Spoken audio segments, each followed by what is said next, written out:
बेहद अफसोस की बात है कि कई दिनों से सीमांचल में हेट स्पीच का एक ट्रेंड चल गया है।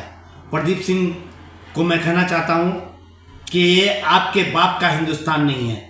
यहाँ पर सभी के खून, सभी के आज़ादी में सभी के खून सम्मिलित है, चाहे वो हिंदू, मुस्लिम, सिख, ईसाई जो भी है, सबों ने मिलकर इस देश को आज़ाद किया है। ये खासकर सीमांचल जो हमारा है, गंगा जमनी तहजीब का जो एक मिसाल है, इसको बर्बाद करने के लिए भाजपा के कथित नेता तथा कथित नेता जो हमारे सौहार्द को बिगाड़ने के लिए लगा है, उसको मैं ये चेतावनी देना चाहता हूं कि आप जब भी ऐसी कोशिश कीजिएगा तो हम ईंट का जवाब पत्थर से देंगे।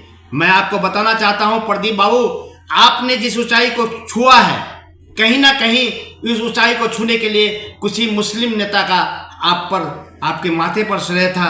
आज जिस ऊंचाई पर पहुंचे हैं, आज वो मुस्लिम नेता आपके गुरु रहे हैं, उनके हम समझते हैं आपने ऐसे हेट स्पीच देकर जो काम किया है, उनके आत्मा को बहुत बड़ा ठेस पहुंचा होगा। जी, आपको अगर सीमांचल का सौहार्द, सीमांचल की खुशबू देखना है तो आप आ जाइए। सीमांचल के पूजा की कमेटियों में मुसलमान, अगर 20 कमेटी में लोग रहते हैं तो 5 मुसलमान लोग रहते हैं। आप आ जाइए हमारे ठाकुर में, हमारे सीमांचल में ऐसे ऐसे कारनामे देखने को मिलेंगे जहां पूजा पंडालों में हम मुसलमान बढ़ चढ़ कर बैठकर उनके पूजाओं का सहयोग करते हैं। और हमारे यहाँ ईद की सेवई खाने और ईद की खुशियां बांटने के लिए हिंदू भी हमारे यहाँ आते हैं। जिस हम सौहार्द से रहते हैं, इसको बिगाड़ने की कोशिश तथा कथित भाजपा के नेताओं द्वारा जो किया जा रहा है, ये बहुत ही निंदनीय है, बहुत ही दुख की बात है। जो बात आज, जितनी बात सीमांचल के लोगों को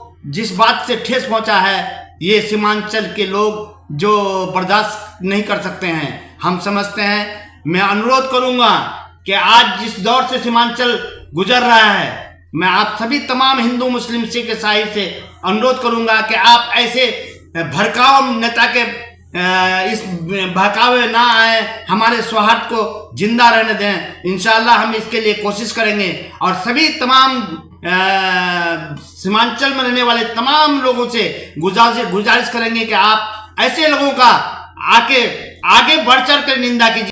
देखिए, त्रिशूल उनके आस्था का चीज है, मैं उस पर कुछ नहीं बोलूंगा, लेकिन आप अगर हमको काटने और मारने की बात कहिएगा तो यहाँ का जो सभी लोग, हिंदू मुस्लिम, कोई चूड़ी पहन के नहीं है।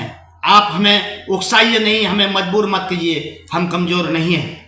क्या जिम्मेदार सिर्फ और सिर्फ, चूंकि ऐसे हेट स्पीच देने वाले पर कार्रवाई नहीं होती है, तो सबसे पहले यहाँ की सरकार है और नीतीश कुमार है। नीतीश बाबू, जिस नाम से आप जाने जाते हैं, आपने अगर ऐसे लोगों पर अगर केस दर्ज नहीं हुआ, आपत्ति नहीं हुई ऐसे लोगों पर, तो सबसे पहले श्रेय नीतीश बाबू को जाएगा, उनके छवि पर जाएगा। केस क्या है? पिछले दिनों में देखा था, एक न्यूज चैनल ने लैंड जिहाद का बात लाया था बीच में, लेकिन उस पर जांच की गई तो वो एक फर्जरी निकला, उस पर केस हुआ। और फिर दोबारा ऐसी बातों को अगर किसी नेता द्वारा लाया जाता है, पुनः उसी आधार पर उन पर केस लगना चाहिए, NSA लगना चाहिए। यहाँ पर कोई लैंड जिहाद नहीं है।